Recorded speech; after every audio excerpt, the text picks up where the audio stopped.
죽음 이후에 맞이하게 될 경우의 수를 4가지로 나눠서 설명하는 게 나오는데, 그러면 다시 태어나는 게 과연 그걸 나라고 할 수 있을까? 기억이 없으면 내가 아니니까 그냥 죽으면 다 끝난다라고 보는 게 맞는 게 아니야?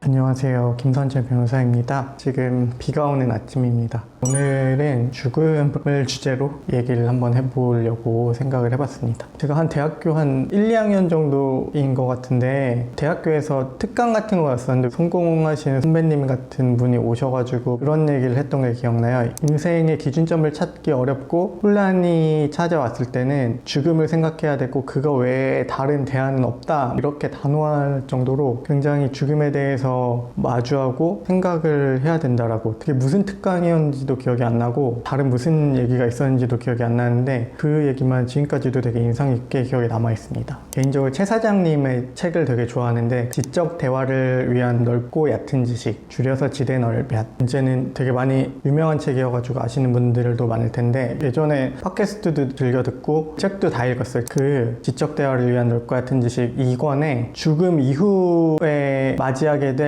경우의 수를 4가지로 나눠서 설명하는 게 나오는데, 첫 번째가 단절, 두 번째가 지속, 세 번째가 윤회, 그리고 네 번째가 영혼회귀. 첫 번째 단절은 죽으면 아예 끝이다, 그냥 단절이다, 더 이상 의식하고 그러는 게 없이 그냥 그걸로 끝난다 라는 관점이고, 두 번째는 지속, 계속 이어짐, 이런 건데, 육체는 죽지만 영혼은 천국에 가거나 지옥에 가거나 다른 데로 가서 뭔가 인식하고 느끼고 그런 경험하는 것을 지속하게 된다. 이거는 기독교적 세계관이에요. 이슬람도 마찬가지라고 하고 유대교 계열의 종교도 마찬가지인 것 같은데, 세 번째는 윤회인데 이거는 불교적 세계관이에요. 이번 생이 끝나면은 다시 태어난다. 힌두교적 세계관이기도 하고 불교적 세계관이기도 하고, 불교도 힌두교의 영향을 받아서 생겨난 종교라고 알고 있거든요. 여기까지는 이제 대부분의 사람들이 다 익숙한 개념일 텐데, 네 번째 죽음 이후에 어떻게 될지에 대한 세계관에 대해서 써놨는데, 영혼회귀래요. 철학자 니체의 개념인데, 죽고 나면은 지금과 똑같이 다시 태어나가지고 지금과 정확히 똑같은 삶을 반복해서 산다, 무한 반복된다 라는 그런 세계관이에요. 놀랍게도 나름의 어떤 과학적 근거를 가진 세계관이라고 하더라고요. 우주가 생성과 소멸을 반복한다는 우주에 대한 이론이 있는데, 이게 무한히 반복되다 보면 지금과 완전히 똑같은 형태와 조건의 우주도 언젠가는 생겨날 것이고, 그리고 그 속에서 똑같은 나도 또 생겨난다라는 거예요. 생성과 소멸을 반복하는 우주 속에서 완전히 지금의 나와 똑같은 삶을 사는 나도 언젠가는 생겨나고, 무한한 시간 속에서는 무한히 반복되는 것이기 때문에 내가 이 삶이 끝나도 똑같은 삶을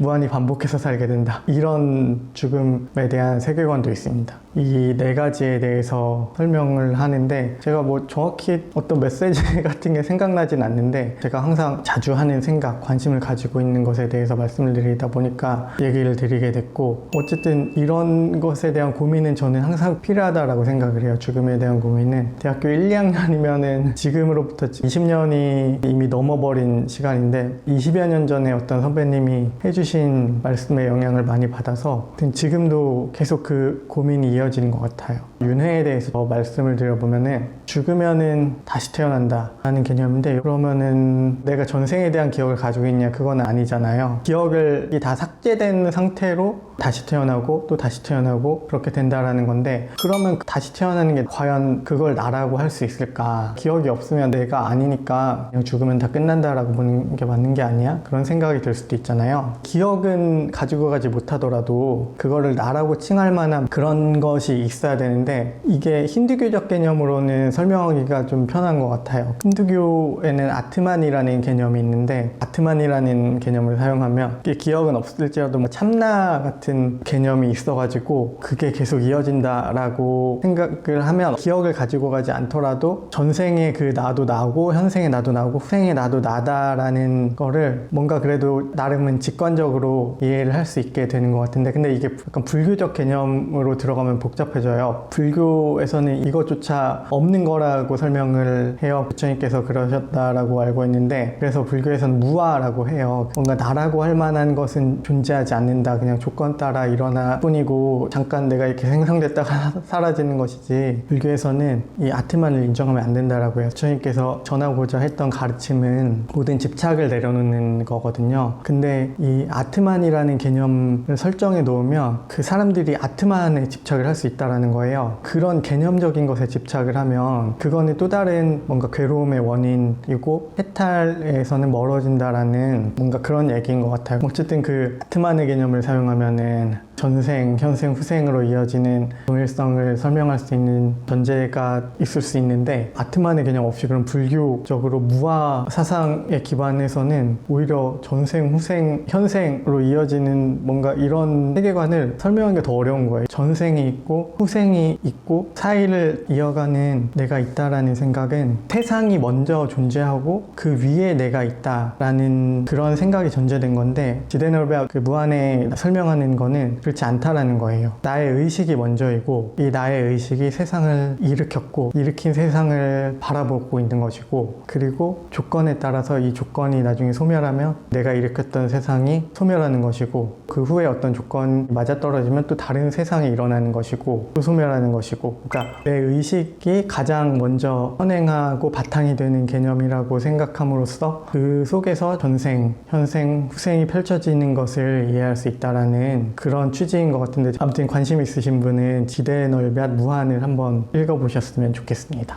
그리고 또 윤회에 대해서 또 드리고 싶은 말씀은, 이제 보통 윤회라고 했을 때 내 삶 전체를 하나의 단위로 생각을 해가지고 다음 생에 태어나고 뭐 이런 거를 생각하는데, 시간적으로는 그거보다 더 작은 단위의 윤회를 생각할 수 있어요. 내가 현생에서도 뭔가 이렇게 계속 괴로움이 반복되는데 그게 동일한 원인에 의해서 틀에 박힌 듯이 일상이 반복되고, 이것도 윤회라고 볼 수 있는 거예요. 저도 개인적으로도 이런 윤회의 모태 속에 갇혀 있는 것 같아요. 제가 지금 개업 변호사로 일을 하고 있는데, 예전에 직장 생활을 할 때가 있었는데, 그때 저한테 있었던 괴로움이라고 하면 조직 생활에서 오는 괴로움들이 있잖아요. 조직 생활이라는 것은 어느 정도 내가 싫어하는 것도 맞춰주고 나의 성향과 어긋나는 것이 좀 있더라도 일정 부분은 나를 희생하거나 성향을 숨기면서 이렇게 맞춰줘야 되는 것들이 생겨요. 예를 들면 정해진 시간에 출퇴근을 하는 것도 그렇고, 상사의 의견이랑 내 의견이 맞지 않을 때 내 의견이랑은 다르지만 어느 정도 이렇게 맞춰주면서 해야 되는 부분도 있을 테고, 뭔가 그런 조직을 벗어나가지고 자영업이나 뭐 프리랜서로 일을 하면은 그런 조직 생활에서의 괴로움이 없어졌냐 하면은 또 아니더라고요. 생각보다 개업 변호사 생활을 하면 시간이 프리할 수 있을지 모른다라는 생각을 처음에 했었던 것도 같은데, 처리해야 될 업무도 있지만 오히려 되게 더 규칙적으로 생활해야지, 안 그러면은 스스로 좀 흐트러지면서 무너질 수 있다라는 두려움도 있어요. 그래서 오히려 더 규칙적으로 생활하게 되고, 배율이라고까지 하기는 그런데 그런 거를 더 정해놓고 열심히 살게 되는 것 같아요. 상사라고 할 만한 사람은 없을지어도 의뢰인들이 있으니까 그분들을 대함에 있어서 상사처럼 맞춰줘야 되는 그런 일도 많이 생기거든요. 본질적으로는 다르지 않고 조직생활 할 때와의 뭔가 유사한 느낌의 괴로움은 계속 이어지고 있는 것 같아요. 괴로움의 반복, 윤회, 이거는 주변의 내 삶의 환경이 바뀜으로써 해결되는 것이 아니라 내가 마음을 어떻게 먹느냐를 통해서 해결되는 문제라는 생각이 들어요. 아무튼 저는 지금까지 제 삶에 계속 존재해왔던 불안감 같은 것들이 있는데, The Mountain is You라는 그 책에 보면 나오는 개념이, 사람의 마음이 계속 불안한 굉장히 주된 이유는 그 사람이 그 불안을 계속 원하고 있기 때문이라는 거예요. 그게 되게 맞는 말인 것 같은 게, 불안이라는 감정은 생존과 연결된 문제인 것 같아요. 생존에 위협되는 것들이 있으면은 거기에 대해서 불안감을 느끼고 자기를 보호하고 그래야 되는 메커니즘이 있잖아요. 불안하지 않으면 불안한 그런 심리가 내 마음의 기저에 있는 것 같은 거예요. 내가 불안함을 어느 정도 가지고 있어야지 계속 잘 생존을 할 수 있을 것인데, 불안감을 가지고 있지 않으면 나의 생존에 문제가 생길 수 있으니까 오히려 불안이 없으면 불안하다, 그런 마음 때문에 계속 내가 불안을 원하고 불안을 끌어당긴 게 아닌가, 그런 생각도 해봤어요. 조직 생활을 하든 개업 변호사 생활을 하든